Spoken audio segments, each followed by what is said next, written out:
ایمان کے ایکسیڈنٹ کی وجہ سے اس کی ماں اور اس کی بہن مسکان اس کی طبیعت پوچھنے اس کے گھر پہنچ جاتے ہیں اور بائی چانس راہم بھی اسی دن اپنی بہن سے ملنے وہاں آ جاتا ہے۔ اب مسکان اور راہم جن کی اتنے دنوں سے ہی بات نہیں ہو رہی تو وہ ایک دوسرے کو جب دیکھتے ہیں تو ایک دوسرے میں کھو ہی جاتے ہیں۔ اسی دوران مہک پیچھے سے آ جاتی ہے۔ اسے تو یوں مسکان اور راہم کا ایک دوسرے کو دیکھنا ہی بالکل پسند نہیں آتا۔ مہک کو تو پتہ نہیں کیا مسئلہ ہو گیا ہے، ایمان اور فبیہہ سے الگ چڑتی رہتی ہے اور راہم اور مسکان سے الگ چڑتی رہتی ہے۔ اب یقیناً اس بات کا بھی کوئی نہ کوئی ایشو بنا کے ہی رہے گی۔ ویسے بھی دل سے تو شاید اس نے مسکان کو ابھی تک ایکسیپٹ نہیں کیا ہے اپنی بھابھی بنانے کے لیے، اور کہیں نہ کہیں ایمان بھی اسے بالکل پسند نہیں اور وہ اس کی فیملی سے اپنے گھر والوں کا رشتہ جوڑنا ہی نہیں چاہتی۔ تو جب اسے پتا چلے گا کہ مسکان کی ماں نے راہم اور مسکان کے ملنے کا بہت بڑا ایشو بنایا تھا تو اس کے بعد تو وہ اس کی ماں سے بھی زیادہ ایشو بنا دے گی اور کہے گی کہ مسکان کو دیکھ کے تو نہیں لگتا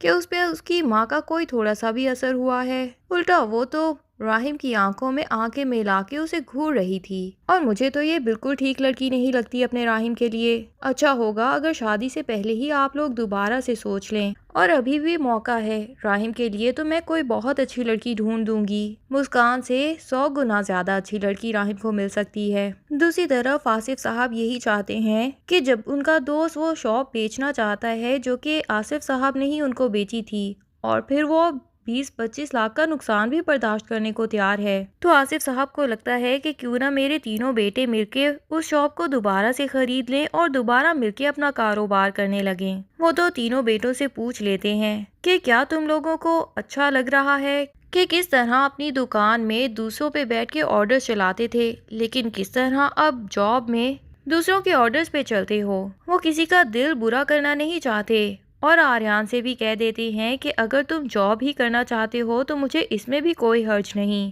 اچھا ہے کہ انسان اپنی ترقی کے لیے کچھ نہ کچھ کرتا رہے، لیکن پھر بھی میرا اور تمہاری ماں کا یہی خواب تھا کہ تم لوگ مل کے کاروبار کرو، اور کاروبار کی تو اپنی ہی برکت ہوتی ہے اور ایک اپنی ہی پرسنالٹی ہوتی ہے کاروبار کرنے والوں کی۔ آریان جو کہ پہلے ہی یہی چاہتا ہے، لیکن وہ اپنے باپ سے صاف صاف کہہ دیتا ہے کہ میرے پاس جو پیسے ہیں وہ اس شاپ کو خریدنے کے لیے تو ناکافی ہوں گے اور ہمارے پاس اور بھی کہیں سے پیسے نہیں آ سکتے، لیکن المیر فوراً سے بول دے گا کہ میں بھی اپنا کاروبار بیچ دوں گا اور واپس وہی شاپ خریدنا چاہتا ہوں۔ اب آریان اور آصف صاحب پوچھتے ہیں کہ وہ شاپ تو تمہارے سسر نے تمہیں خرید کے دی تھی، تو انہیں تو یقیناً مسئلہ ہوگا، لیکن المیر کہہ دیتا ہے کہ میرے سسر نے بے شک مجھے خرید کے دی تھی، پر اس میں میرے بھی سارے کے سارے پیسے انویسٹڈ ہیں، اور اگر میں انہیں بتاؤں گا کہ میں واپس اپنے باپ کے کاروبار کو ہی کرنا چاہتا ہوں تو مجھے یقین ہے کہ وہ اس میں بھی بہت خوش ہوں گے۔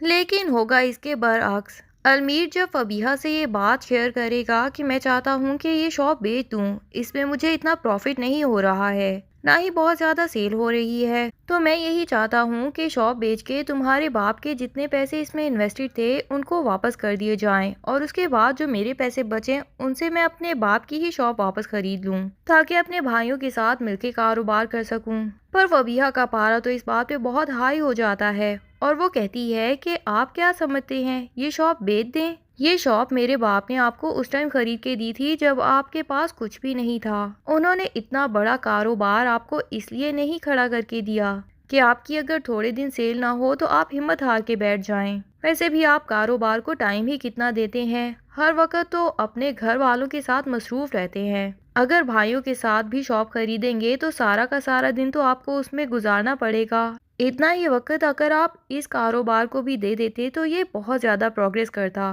اور میں کسی بھی صورت یہ نہیں چاہوں گی کہ آپ اس شاپ کو بیچیں اور میرے والد کو ہرٹ کریں یا پھر ان کا کوئی نقصان آپ کی وجہ سے ہو۔ المیر تو اب خود کو بہت زیادہ باؤنڈ فیل کرتا ہے اور اب اسے یاد آتا ہے کہ کس طرح اس کے دوست نے کہا تھا کہ سسر کے ساتھ کاروبار کرنے میں بہت بڑا نقصان ہے، خود کو ہمیشہ ان کی قید میں محسوس کرو گے۔ دوسری طرف جب مہک کو بھی پتا چلتا ہے کہ آریان دوبارہ سے سب کے ساتھ مل کے کاروبار کرنا چاہتا ہے تو وہ بھی یہی کہتی ہے کہ آپ کو تو پہلے سے ہی پتا ہے کہ آپ کے بھائیوں نے کیا کیا تھا آپ کے ساتھ، جب آپ کے پاس جاب نہیں تھی اور آپ کو ان کی ضرورت تھی تو انہوں نے تو بالکل مکھن سے بال کی طرح آپ کو نکال پھینکا تھا، اور اب آپ انہی بھائیوں پہ اعتبار کر کے دوبارہ سے ان کے ساتھ کاروبار کرنا چاہتے ہیں۔ وہ پہلے ہی آپ کا اور آپ کے باپ کا کتنا نقصان کر چکے ہیں، اور ابھی بھی مجھے پورا یقین ہے کہ یہ آپ کو اور ابو کو اس کاروبار میں سے دودھ سے مکھی کی طرح نکال کے باہر پھینک دیں گے۔ لیکن آریان کو تو ابھی مہک کی یہ بات سمجھ نہیں آتی، اور الٹا وہ اسی کو ہی سنا دیتا ہے کہ تم ہر بات کو منفی ہی کیوں سمجھتی ہو، پر ہو سکتا ہے کہ یہ کاروبار خریدنے کے بعد اسے دوبارہ سے وہی گلٹ ہو اور دوبارہ سے بہت زیادہ نقصان بھی اٹھانا پڑے۔ شاہویر جس کے پاس جتنے پیسے بچے تھے اس نے آن لائن کاروبار میں لگا تو دیے ہیں، لیکن پھر بھی جب وہ دیکھتا ہے کہ اس کے دونوں بھائی اپنا کاروبار مل کے دوبارہ سے کرنے میں انٹرسٹڈ ہیں اور باپ کی اسی شاپ کو خریدنے میں بھی انٹرسٹڈ ہیں، تو وہ بھی کہہ دیتا ہے کہ میں ایسے کچھ انویسٹرز کو جانتا ہوں جن سے میں قرضہ لے کے آپ کو دے سکتا ہوں تاکہ آپ وہ شاپ خرید لیں، اور میں ان کو آہستہ آہستہ قرضہ کی رقم اتارتا رہوں گا۔ اب جب یہ پلان فائنل ہو جاتا ہے تو آصف صاحب تو بہت خوش ہوتے ہیں کہ عنبر صاحبہ کی یہ خواہش تو پوری ہو جائے گی کہ وہ اپنے تینوں بیٹوں کو مل کے کاروبار کرتا ہوا دیکھنا چاہتی تھیں، پر شاہویر اور ایمان کو ایک ساتھ دیکھنے کی خواہش شاید ابھی بہت دور ہے۔ مسکان جو کہ ایمان کی طبیعت پوچھنے کے لیے آتی ہے، وہ شاہویر بھائی سے بھی بات کرتی ہے اور انہیں پھر سے پوچھتی ہے کہ آپ نے ایمان آپی کے بارے میں کیا سوچا ہے۔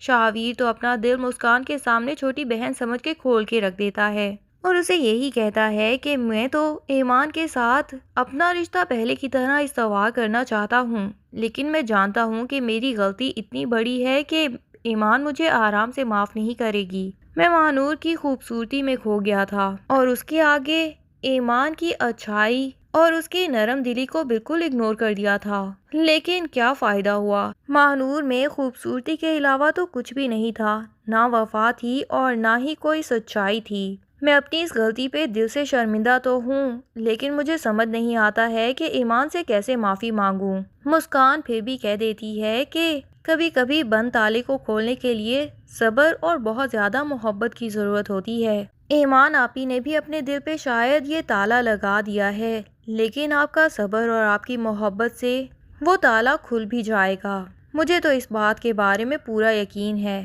ادھر ایمان جس کا ایکسیڈنٹ اسی وجہ سے ہوا تھا کہ اس کے باس کی عین ٹائم پہ ڈرائیونگ میں کال آ گئی تھی، اور وہ یہی چاہتے تھے کہ ایمان نے جو پروجیکٹ سینڈ کرنا تھا وہ جلدی سینڈ کر دے، اور ایمان کو یہ خیال نہیں رہا کہ وہ ڈرائیونگ کر رہی ہے، لیکن ایکسیڈنٹ کے بعد ہوش میں آنے کے بعد بھی اس کا ہاتھ صحیح سے کام نہیں کرتا اور وہ اس پروجیکٹ کو صحیح ٹائم پہ کمپلیٹ کر کے اپنے باس کو نہیں سینڈ کر پاتی، تو اسے اسی بات کی فکر ہو رہی ہوتی ہے کہ اس کی وجہ سے تو میری بہت زیادہ ترقی ہونی تھی، لیکن آصف صاحب اسے تسلی دیتے ہیں کہ یہ کوئی زندگی کا آخری پروجیکٹ تو نہیں تھا، تمہیں بہت سے پروجیکٹس اور بہت سے مواقع ملتے رہیں گے، بس صبر و تحمل کے ساتھ کام لو اور فی الحال صرف اور صرف اپنی صحت کے اوپر توجہ دو۔ لیکن مسئلہ یہ ہے کہ ایمان کو اس وقت ریسٹ کی ضرورت ہے، پر یہاں سسرال میں اسے ریسٹ کرنے کون دے گا؟ مہک بھابھی تو کسی بھی صورت پہ ایمان کا تھوڑا سا بھی ساتھ دینے کے لیے یا ان کے کوئی بھی کام کرنے کے لیے راضی نہیں ہے،